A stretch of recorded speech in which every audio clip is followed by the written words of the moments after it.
Alright guys, welcome back. Today, we're taking a look at a slight customization thing that's on a couple of my Israeli firearms. So, what I'm going to be doing today is I'm going to be whiting and lettering. So, this is, I'm going to show it's clear. This is my new military surplus Jericho 941 that I got. Well, this one's actually a police trade-in. This is the IMI. So this is, before 2005 when they switched to IWI. But the reason I got this particular gun is because it's hard to see, but it's got a nice Star of David on it. And I just absolutely love a lot of these military, Israeli military markings. The one that I actually saw that Atlantic Firearms had on their website actually had the star whited out and it looked really nice. So I'm actually going to be doing that with this as well. And we're going to be using just straight, regular white fingernail polish, because that's apparently what everyone uses on, on the YouTubes. So on the Jericho, I'm only doing just the star. I'm not going to do anything else. Now on my FAL, I'm going to be doing quite a bit more. I'm going to be doing all the lettering, the crest, the lettering on the rear sights, over here, the safety selectors, and some things on the hand guards as well. Some pictures I've seen of these rifles don't have anything. I know some of the semi-auto only import models had everything whited out, and even on my parts kit, both my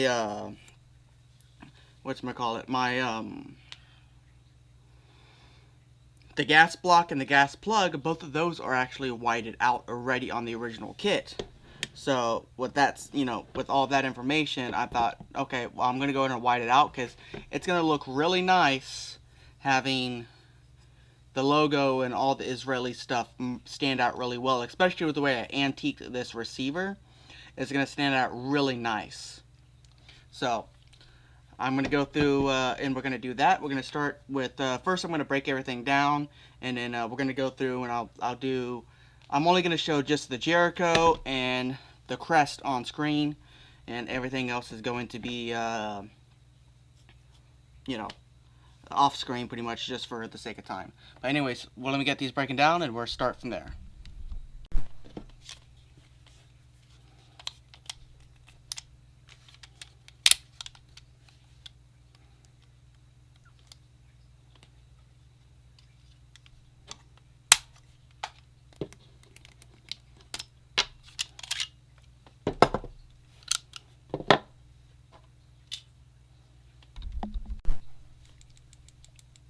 So make sure your fingernail polish is nice and mixed up.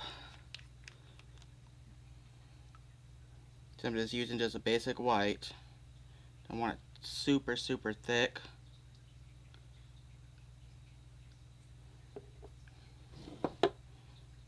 Just kind of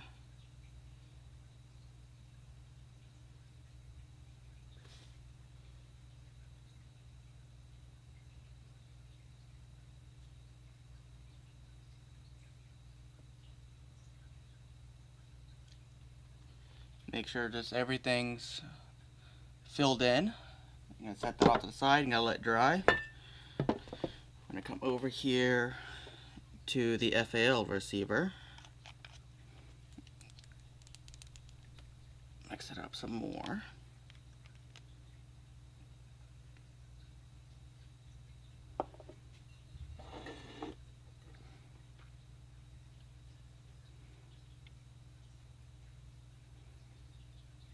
Now, mind you, if this was a real original Israeli FAL receiver, I probably wouldn't be doing this just because.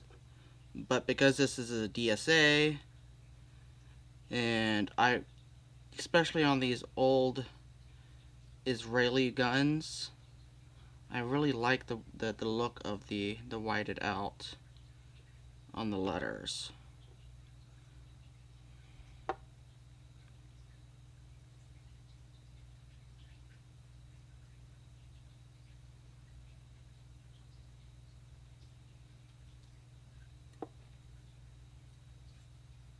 think that's gonna look real nice.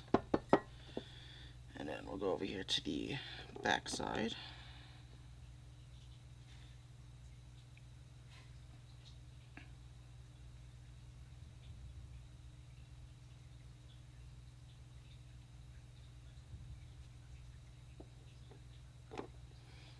You can kind of see already how that's gonna look.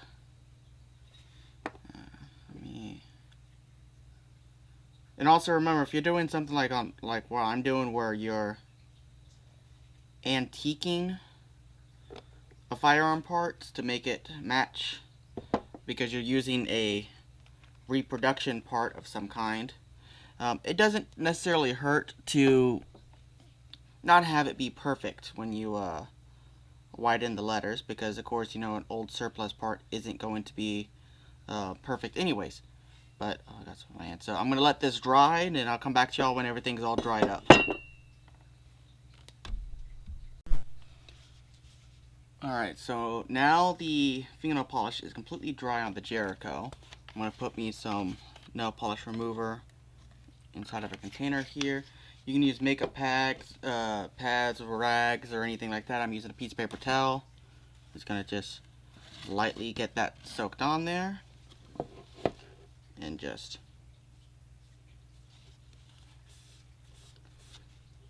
lightly wipe away.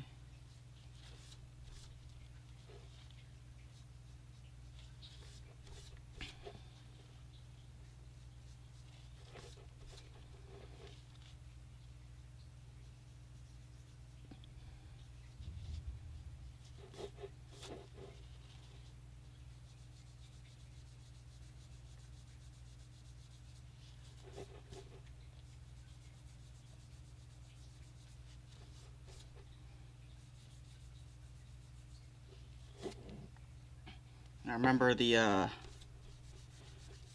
it being a little bit faded does kind of help out for the look that it's original. So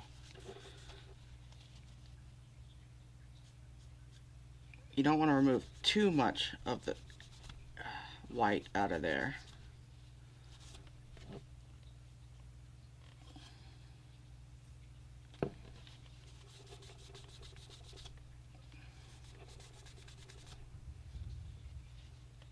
Get that little smudge right there.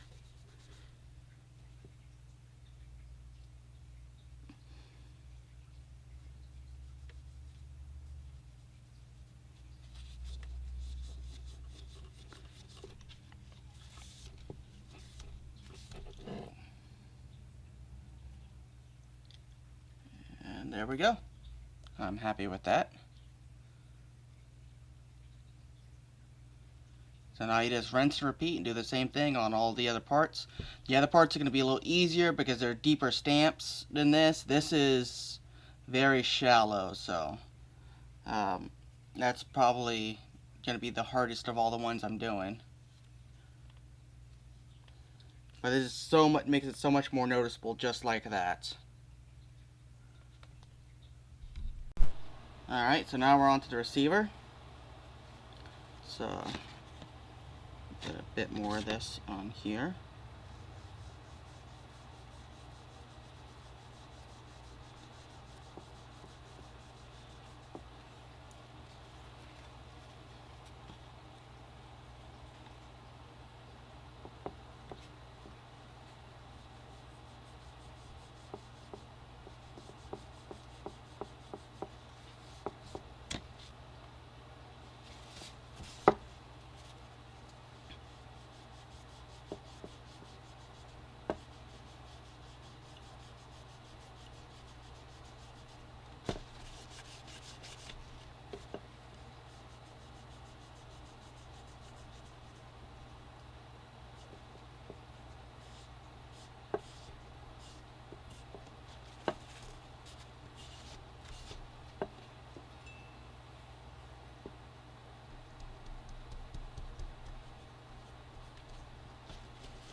Yeah, see, these deeper letters are much easier to work with. You don't have to worry about rubbing them out inside so bad.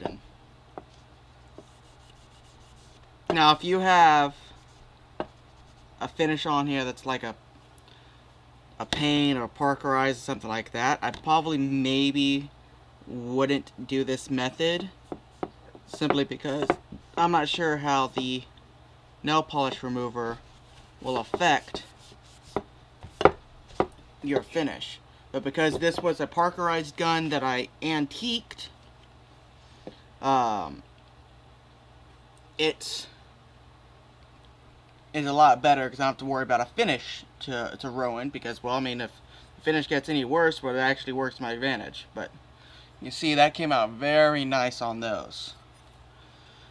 Okay, now this one's gonna be a tad harder, just because it's kind of in this bowl. So let's, I'm gonna almost pull this and just kind of rotate. Okay, take a clean rag, move some.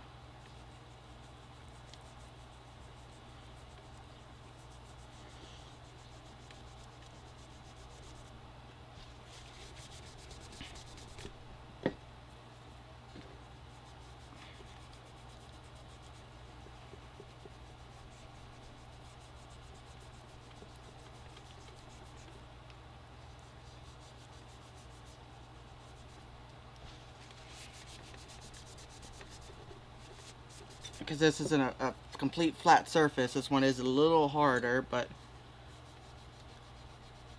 not that bad.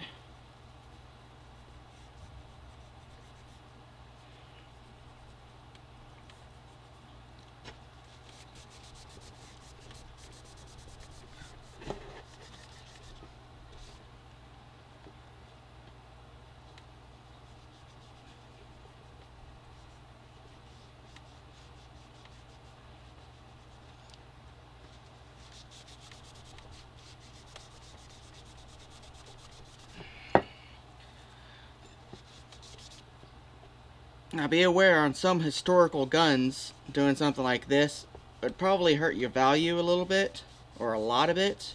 It depends on the gun.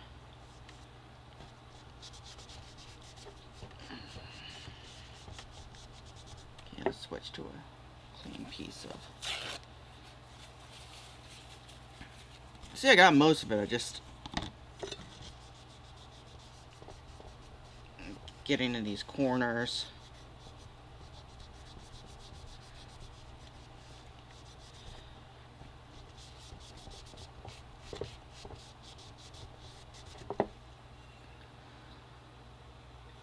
Just a little bit more.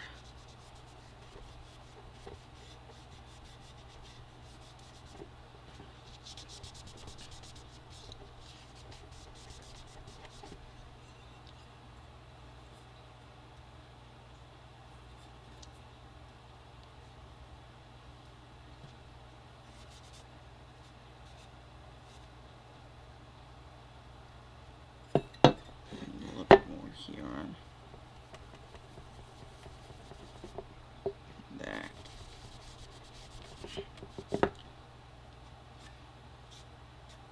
There we go. I'd say that looks pretty good. Definitely a lot more visible than just the straight stamps.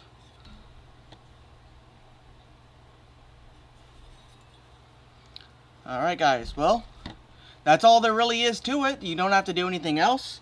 The little bit of the nail polish remover that, you know, sink down into that's going to evaporate off, and then it's going to harden back up, and then you're going to be good to go. So anyways, I'll see y'all guys next time, and y'all have a good one.